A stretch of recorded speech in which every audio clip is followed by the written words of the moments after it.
The Bible says in Romans 12 verse 1, the Apostle Paul makes a heartfelt appeal to believers. I beseech you therefore, brethren, by the mercies of God, that ye present your bodies a living sacrifice, holy, acceptable unto God, which is your reasonable service.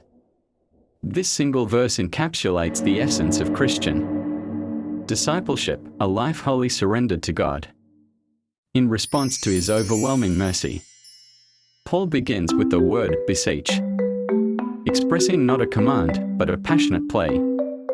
He appeals to the believers not by law or duty, but by the mercies of God.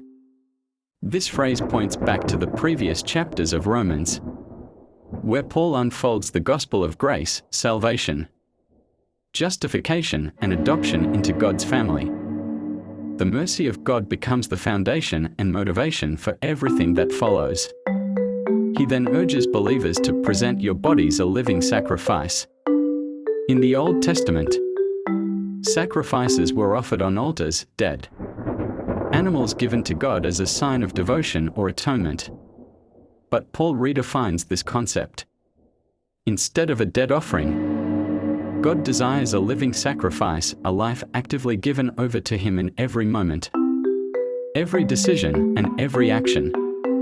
This involves our physical bodies, representing the totality of our being, offered not in part but wholly. This sacrifice is to be holy, acceptable unto God. Holiness means being set apart for God's purposes, living in a way that reflects His character. What is acceptable to God is not perfection, but sincerity, purity, and obedience. When we yield ourselves fully to Him, we align with His will and bring Him delight. Finally, Paul calls this act our reasonable service. Some translations render it spiritual worship. The Greek word used, logikn, implies that this is the logical, rational response to God's mercy. True worship is not confined to songs or ceremonies, but is expressed through lives that are daily surrendered to God. Romans 12 verse 1 calls every believer to a lifestyle of worship, not merely through ritual but through radical, continual devotion.